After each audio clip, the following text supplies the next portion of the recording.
Jesus Christ. Sean, why the fuck did you do that to those knives? Why the fuck would somebody chop these fucking nails?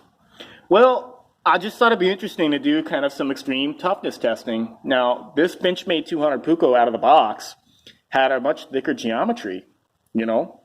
And from looking at that, combining that with the fact that we're using CPM 3V, okay, at 60 HRC, we're not using, you know, Venatus 4 Extra at 64. It's not using CPM Crewwear at 63. No, it's using CPM 3V at 60 HRC with a thicker geometry at a 20 degree per side edge angle on there. Let's check it out. Fuck it. You know, 3V is supposed to be super tough. Let's check it out. Now, as far as how I felt like it did on the testing, it did fucking awesome.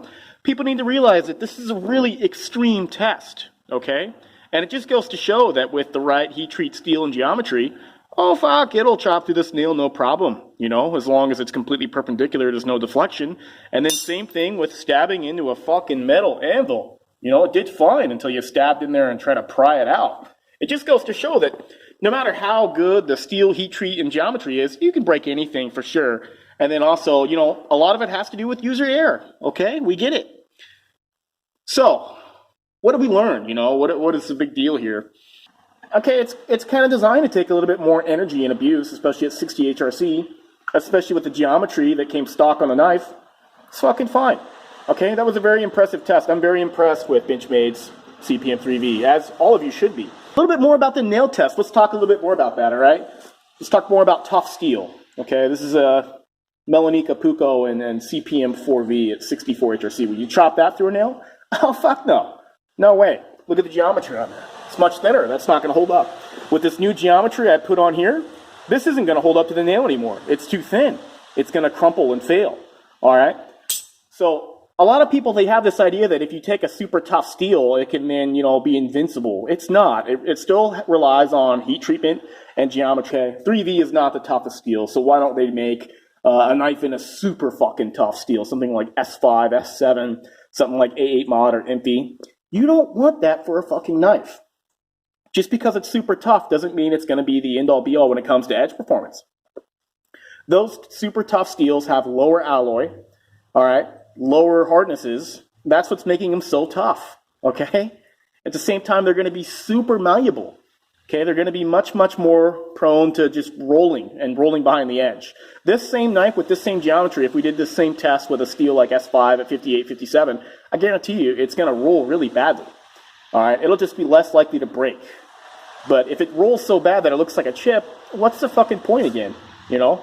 So just wanted to kind of touch base a little bit about some kind of knife steel toughness, you know, a little talk about steels and geometries. You guys know that we've been talking about this stuff, you know, for a while on this channel. Okay, we're breaking a few knives. We learned from that. I never really gave you guys a follow-up video on that stuff, but really what it came down to was the steel that was closer to 60 was the one that won. The harder you got the steel, even though LMAX is supposedly so much tougher, it didn't fucking matter. If you're closer to 60, it's going to edge out. You know, just hardness is really, really important. The microstructures that form at that hardness are just going to be able to take a little bit more energy when it comes to such an extreme abusive test. You know, let's get these knives out of the way, and we'll end this video on this right here, because this is kind of important. We've got the same steel, okay? Different designs, different thicknesses. This is a little bit thicker here, all right? This one's a little bit thinner, but this is Venatus 4 Extra. You guys that don't know, that's a super tough steel, okay? It's like CPM 4V, but it's got 3rd gen powder. It's supposed to be a little bit tougher, supposedly. People use it for competition choppers. With this knife, it's at 62 HRC.